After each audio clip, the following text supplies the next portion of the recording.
මේ දවස්වල ලංකාවේ ගර්ල්ස්ලා අතර ගොඩක්ම ජනප්‍රිය බ්‍රෑන්ඩ් එකක් නේ Charles and Keith කියන්නේ. දීර්ඝ කාලයක් Charles and Keith යූස් කරපු කෙනෙක් හැටියට මම අද ඔයාලට කියන්න යන්නේ ඔයාලා ගෙවන ගානට මේ Charles and Keith කියන බ්‍රෑන්ඩ් එක worth කියලා. මේක තමයි මම වැඩිම කාලයක් පාවිච්චි කරපු Charles and Keith බෑග් එක. මම මේක ඇත්තටම අරගෙන තියෙන්නේ 2021 ඔක්තෝබර් වල. මොකද මම ඊට පස්සේ පෝස්ට් එකකුත් දාලා තියෙනවා Instagram එකේ.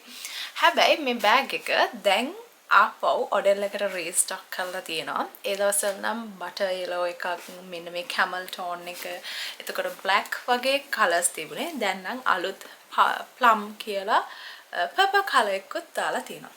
ඉතින් මෙන්න මේක තමයි බෑග් එක. මේක හරිම ලොකු extra large tote bag එකක්. මම සාමාන්‍යයෙන් ලොකු tote bags වලට කැමතියි. මොකද මම ගොඩක් බඩු carry කරන කෙනෙක් නිසා. මෙන්න මේ වගේ makeup pouch එකක් මේකට එනවා. ඒ වගේම මේකේ තියෙන්නේ මෙන්න මේ වගේ ලොකු compartment එකක්. mini version එකකුත් release වුණා. මම හිතන්නේ last year or 2024 වල. අතරම මම මේක ගත්තේ 2021 price එක ගත්තොත් මට මතක විදිහට 22000ක් වගේ price එකකට තමයි මම මේක ගත්තේ. දැන් නම් ඊට වඩා ගොඩක් මේක වැඩි වෙලා තියෙනවා. දැන් අපි බලමු මේ බෑග් එක අවුරුදු 5ක් පාවිච්චි කරාට පස්සේ තියෙන condition එක.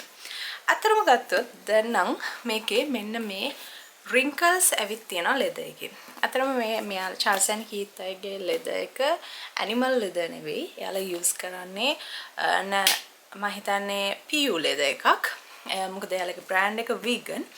එතකොට මෙන්න මේ වගේ wrinkles ඇවිල්ලා තියෙනවා. ඒක ටිකක් දැන් visible. ඒ වගේම මෙන්න මේ විදිහට leather එක උඩ bumps ඇවිල්ලා තියෙනවා.